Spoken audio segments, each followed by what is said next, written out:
السلام عليكم ورحمة الله وبركاته ውድና የተከበራችሁ የአቡ ከውሰር ሰያት ዩቲዩብ ተከታታዮች እንደምን አላችሁ? አልሐምዱሊላህ ከኛ ጋር ሁሉ ሰላም ነው።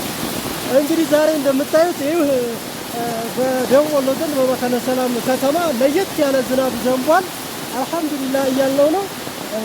እንግዲህ ተመልካቾቻችን ወላሂ በጣም ገበሬው በተለይ በገጠራማ ቦታዎች በጣም ስጋት ላይ ነበረ። ዝናብ የለም እያለ በጣም ስጋት ላይና ዱዓ ላይ ነበረ። አልሐምዱሊላህ ይህ በዚህ መልኩ ይኸው እንደምታዩት ዘንቧል ዛሬ። አልሐምዱሊላህ አልሐምዱሊላህ ለከል ሐምድ ወለከል ሽኩር።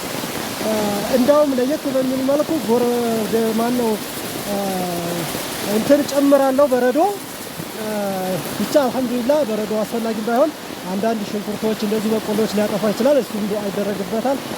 እንግዲህ እንደምታዩት ትናንሽ ሾለቄዎች ሁሉ በጣም አጉርፈዋል። አልሐምዱሊላህ ደስተኛ ነን። ለማንኛውም የዛሬው ዝናብ የሚያስደስታ ነው። ምክንያቱም ክረምት ተጋባት አካባቢ እና ሰዓት ስለሆነ በጣም ሁሉም ደስተኛ ነው። አልሐምዱሊላህ ለከል ሐምድ ወለከል ሽኩር።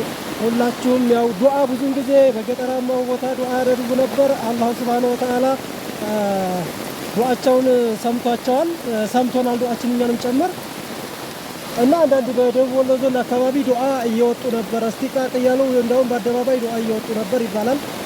አልሐምዱሊላህ አልሐምዱሊላህ። ይኸው እንደምታዩት ዛሬ ዘንበዋል። ደስታውን ላካፍላችሁ ብቅ ብያለሁ በዩቲዩብ ቻናሌ። እንግዲህ ውድ ዩቲዩብ ቻናል ቤተሰቦቼ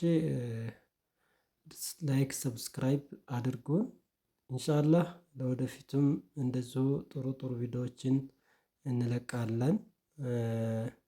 ማለትም መካነ ሰላም ዙሪያ ላይ በተለይ ቤት ቦታ መግዛት የምትፈልጉ እየቀረጽን እንልክላችኋለን። ሁለተኛ መሸጥም የምትፈልጉ ካላችሁ እንደዚሁ አድራሻውን አካባቢው ምናምን ትነግሩናላችሁ። ባለበት ቦታ ሄደን ቀረጻ እያካሄድን እንደዚሁ እናስተዋውቅላችኋለን። አብሽሩ ውዶች።